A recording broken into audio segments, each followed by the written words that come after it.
Breaking news చూస్తున్నాం. దేవర pre release event రద్దు చేశారు నిర్వాహకులు. ఈవెంట్ కు అభిమానులు భారీగా తరలివచ్చారు. స్టేజ్ దగ్గరకు దూసుకెళ్లిపోయారు. ఫ్యాన్స్ అత్యుత్సాహంతో నోవోటెల్లో అద్దాలను కూడా ధ్వంసం చేసినట్టుగా తెలుస్తోంది. దీంతో నిర్వాహకులు ఈవెంట్ ను క్యాన్సిల్ చేశారు. చూడండి, ప్లేస్ ఉంది. వీళ్ళని కలుగులో ఎంతవరకు జరుపుతామో మంచిగా కూర్చుండి ప్రోగ్రామ్ ఎంజాయ్ చేయొచ్చు. లేదు అంటే ఇష్టమని ఎంతసేపైనా ప్రోగ్రామ్ కావాలి. వీళ్ళు కాదు, వీళ్ళు వస్తారు. వీళ్ళు రావాలంటే ఎన్ని వస్తారు?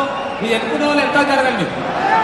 మీరు పరిమితికి మించి అభిమానులు రావడంతో స్టేజ్ దగ్గర గందరగోళ పరిస్థితి నెలకొంది. పోలీసులు నిలవరించిన ఫలితం లేకపోవడంతో ఆర్గనైజర్స్ ఈవెంట్ ని క్యాన్సిల్ చేశారు. మా ప్రతినిధి రంజిత్ ఇదే విషయానికి సంబంధించిన వివరాలు అందించడానికి సిద్ధంగా ఉన్నారు. రంజిత్, రిలీజ్ ఫంక్షన్ కు పరిమితికి మించిన అభిమానులు రావడంతో ఒక్కసారిగా ఉద్రిక్త వాతావరణం తలెత్తింది. 3,000 పాసులు జారీ చేశారు. ఆ 3,000 మందితో పాటు అదనంగా మరో 3,000 మంది నోవోటెల్ ప్రాంగణానికి చేరుకోవడంతో ఒక్కసారిగా ఉద్రిక్త వాతావరణం చోటు చేసుకుంది.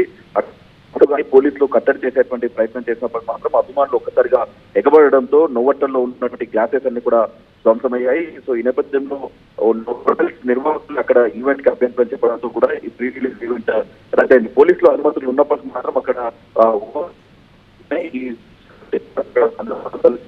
అద్దాలు ధ్వంసించడం కావచ్చు, అక్కడ అభిమానులు కంట్రోల్ చేసేందుకు